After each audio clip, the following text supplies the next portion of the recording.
Jupiter is the brightest object in the evening sky this month. Through a telescope, you can see cloud bands on Jupiter. In July, a small comet or icy body crashed into Jupiter's southern polar area and left a black bruise. This new dark feature was discovered by Anthony Wesley, an amateur astronomer in Australia. This spot captivated Jupiter observers for over a month, while Jupiter's atmosphere distorted its shape, and it finally dissipated. This amazing feature has been imaged and studied by amateur and professional astronomers around the world.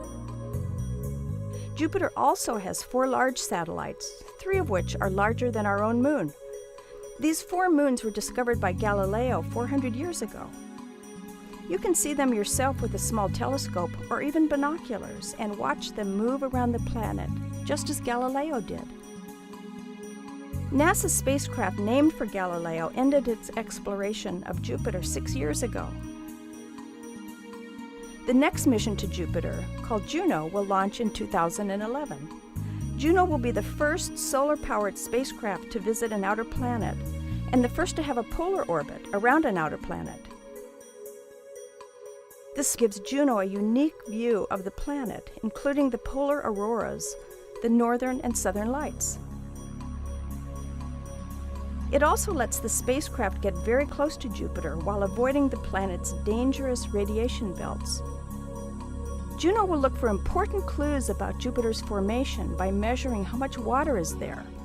It will also investigate the planet's internal structure, searching for a central core, and will learn how and where inside the planet Jupiter's powerful magnetic field is generated. The mission will look deeper into Jupiter than we've ever been able to before, to see how the planet's visible atmosphere and features, like the famous Great Red Spot, are shaped by currents in Jupiter's deep interior.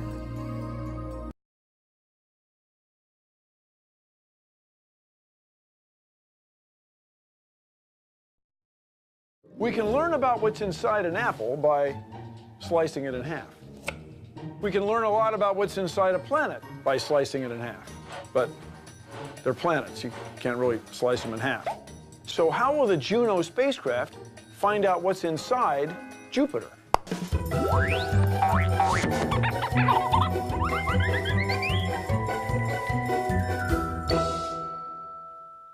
We don't know what's inside Jupiter. Jupiter could have a core made of heavy metal that's sunk to the center. Or it might be that Jupiter has this exotic material that's hydrogen squeezed down to such a high pressure that the hydrogen acts like a metal, metallic hydrogen. Now, we can't cut Jupiter in half. We don't have that capability. Instead, we have a happy little spacecraft in orbit around Jupiter. I'm a happy spacecraft orbiting a great big planet. Now, as it orbits, we strongly believe that there'll be slight variations in its path due to tiny variations in the gravity of Jupiter. And that will help us figure out what's inside. Now, how would we measure the tiny variations of the orbit of a spacecraft around a great big planet, millions of kilometers from here? Well, we would do it by measuring the frequency of radio waves. Radio waves coming from the spacecraft and radio waves coming from Earth. We can measure those variations like this, using the Doppler effect. Listen to the sound as the alarm clock moves toward you. Now listen to the sound as the alarm clock moves away. As it's moving towards you, the sound gets higher pitched. As it's moving away, the sound gets lower pitched. Now this effect, or this phenomenon, was described at first by a man named Christian Doppler. And to this day, my brother would like to have a rock and roll group called Christian Doppler and the Effects. But my brother's first name isn't Christian. So, we believe that by precisely measuring the path of Juno as it orbits Jupiter using the Doppler effect, we'll be able to determine from Jupiter's gravity the nature of what's inside. Is it heavy metal? Is it metallic hydrogen? Or is it run? With these buttons, you can, dare I say it, watch some more videos. And this one is the same, but it's different videos that you can watch, or subscribe. That's what you should do. You should hit that subscribe-a-fire button right there.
In the summer of 1995, an atmospheric probe separated from the Galileo spacecraft and began its own trek towards Jupiter.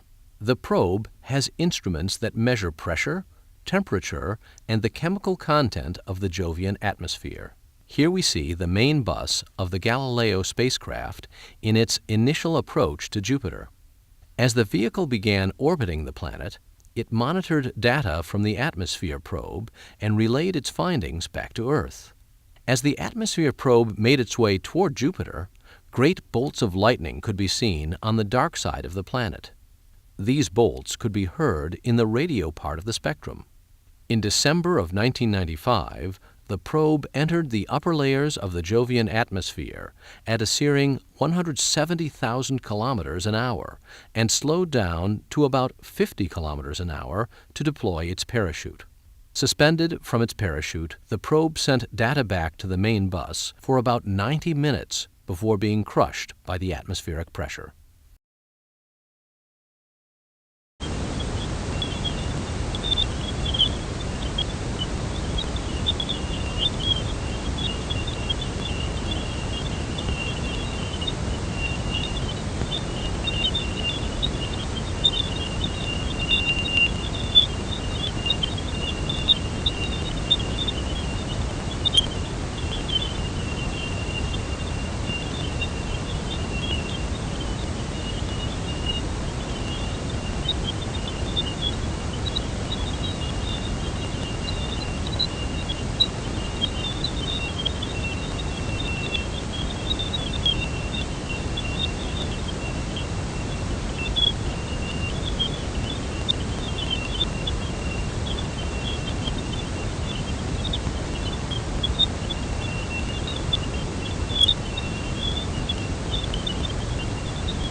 did great. Thank you. You did great.